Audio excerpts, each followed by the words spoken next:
Welcome to Inside Games, the only gaming news show brave enough to add a battle pass.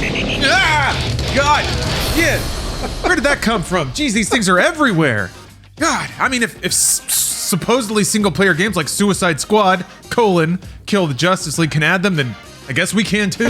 Whatever. You bet we did, Lawrence. Looks great. Give us $10 and watch 20 of our episodes to unlock an Inside Games hat for your YouTube comments, or one of those little things you can put on there. Who knows? Yeah, a little scarf. Who knows? Some boots. Whatever. Luckily, everyone's already mad about the Suicide Squad Battle Pass, so hopefully we can get this one in right under the radar. Oh, no one's going to notice this. It's not a great situation with Suicide Squad, though. As usual, when the gamers are mad, it's about more than just having a battle pass, even if it is also about just having a battle pass. It's a lot of things this time. I mean, battle passes and monetization are crawling their way into every corner of every game. Not to mention the several times developers have promised that games won't flip pay to win, only to just have that happen later. To make matters worse, Suicide Squad itself has been a long time coming. After a long wait, the last thing Rocksteady fans wanted to hear about is how their next game will have new ways to charge them more money. Yeah, not a lot of great angles here on this one specifically, but if anyone can find the upside here, it's our special Inside Games Sunshine correspondent, Yami. Thank you, Lawrence. And I do have some good news here. The game's actually coming out. Oh yeah, that's been a really long time, right? Sure has. Suicide Squad, Kill the Justice League from Rocksteady Studios was originally supposed to release last year, then got delayed until this spring. After more delays, it has finally confirmed to be releasing on May 26th of this year for PC, PS5, and Xbox Series X. But even putting delays aside, Rocksteady Studios' last major release was Batman Arkham Knight in 2015. 8 years is a long time to wait for a game that doesn't start with Grand Theft Auto. Yeah, but now, loyal gamers, we've made it through the desert. We followed our beautiful prophet, Rocksteady Studios, to another beautiful action game. And what do we find? Surprise! It's a battle pass!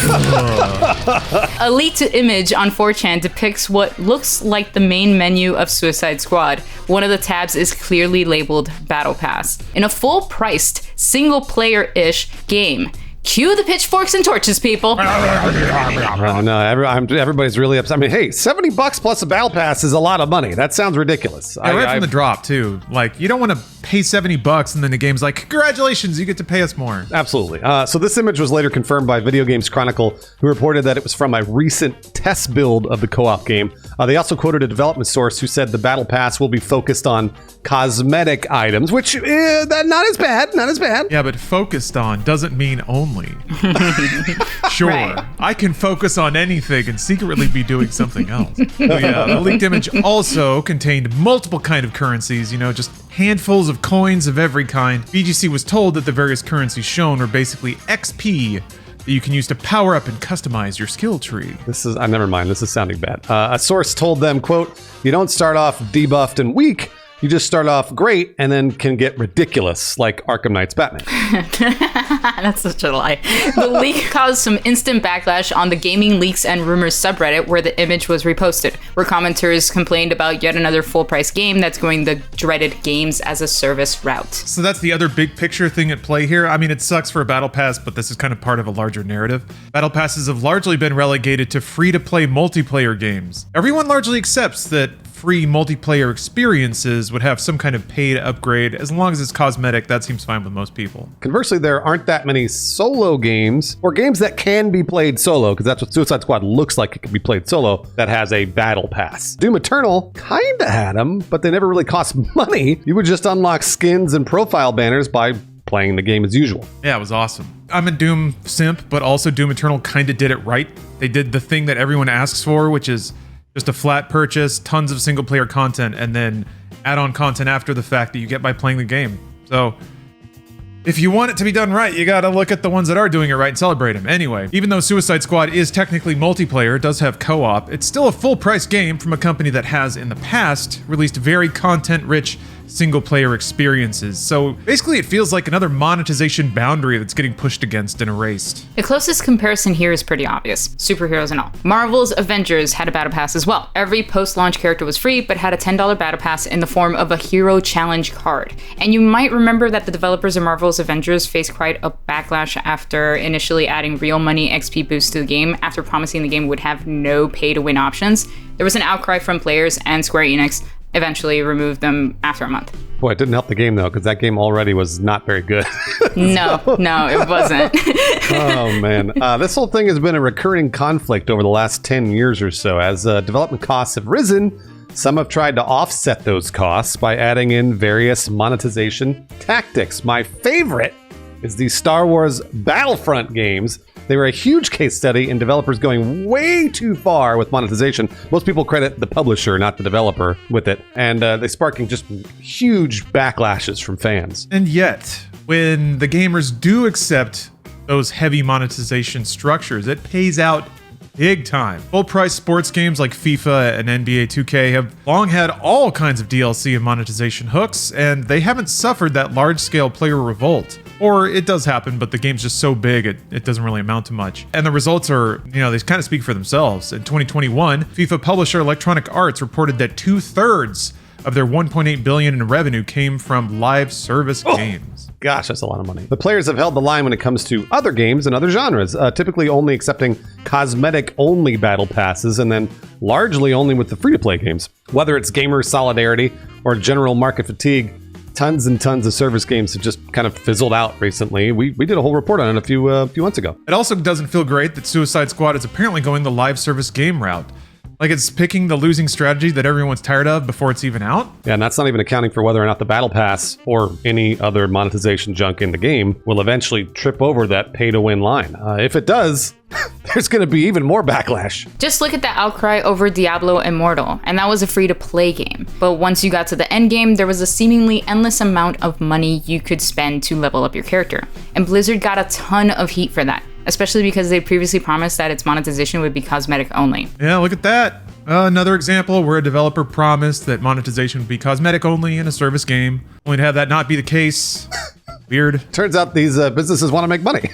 Believe it or not, after the frequent pay-to-win misdirection and increasingly intrusive monetization, there is yet another reason folks might be sour on Suicide Squad that has nothing to do with this Battle Pass. It may just be that people are tired of open world service games in general. Yeah, it's kind of a sense that we get having played a lot of open world games in the recent years. Bruce, I don't know about y'all, but I'm kind of tired of looking at maps filled with icons of stuff to do. But even developers are starting to react to and acknowledge open world weariness. We're seeing a lot of games coming out in the future that have been intentionally slimmed down as a result, which is kind of interesting. For example, the upcoming Assassin's Creed Mirage is going to be a more intimate world compared to the massive scope of the recent Assassin's Creed games. Creative director Stephanie Boudon told Games Radar that amongst our fans, we started hearing the desire for a character-driven story focused on the core pillars of the first ACs in a more intimate scale.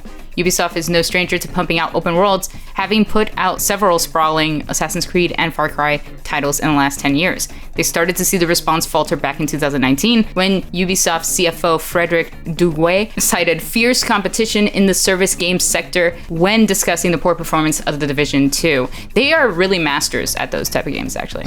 Yeah, they really are. They were like Activision with Guitar Hero, just stamping them out. And even the biggest video game to ever video game, Grand Theft Auto, is reportedly rolling its scope back for Grand Theft Auto 6. What? No. Yeah. I don't like that news. 2020 Kotaku report claimed that GTA 6 would be moderately sized by Rockstar's standards on release, with expanding updates coming over time.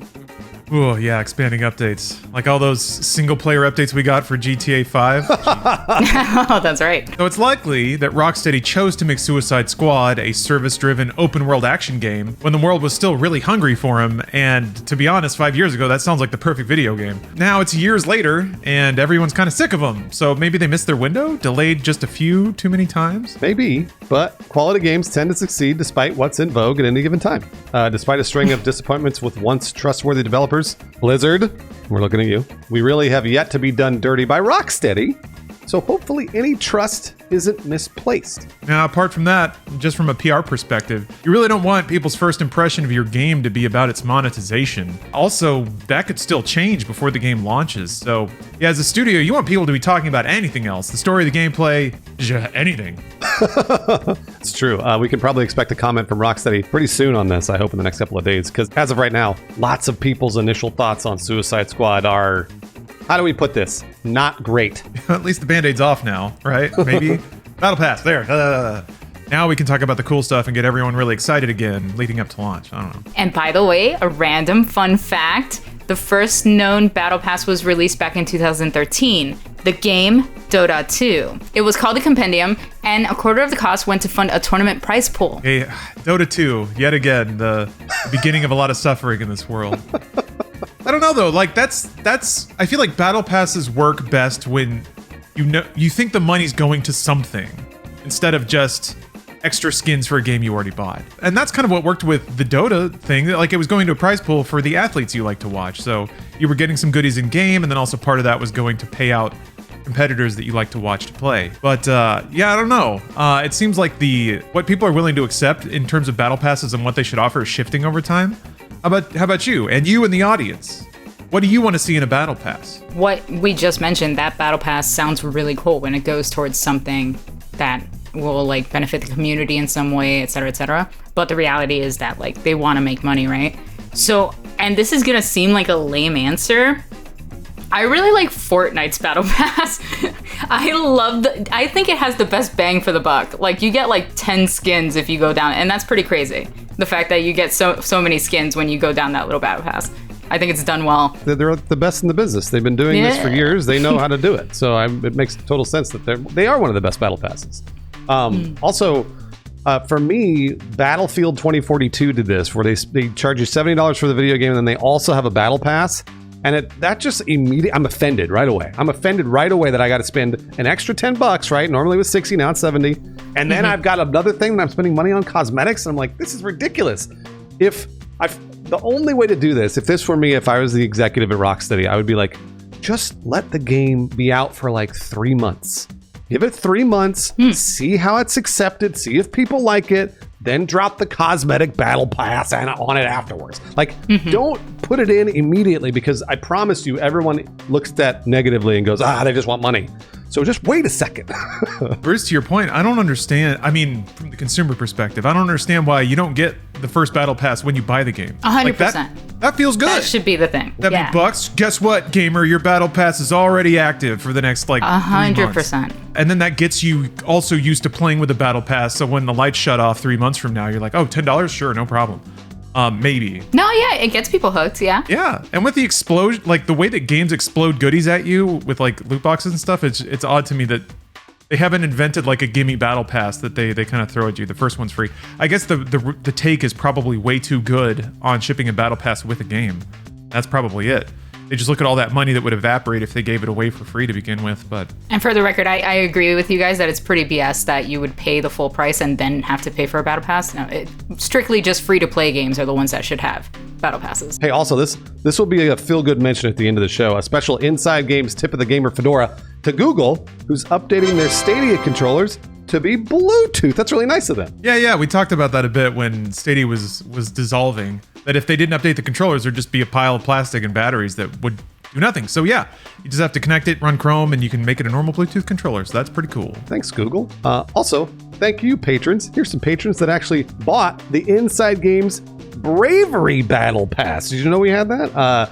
Ian McGee, Not Gak, Talia Monochrome, Tito 007, and Kyle Abbott. Yeah, it's the Patreon. That's the Bravery Pass, just by the way. If you want to be a Brave Gamer like these gamers, you got to get in there. And hey, keep a lookout for these Brave Gamers in the comments. They'll have that special Battle Pass hat we were talking about.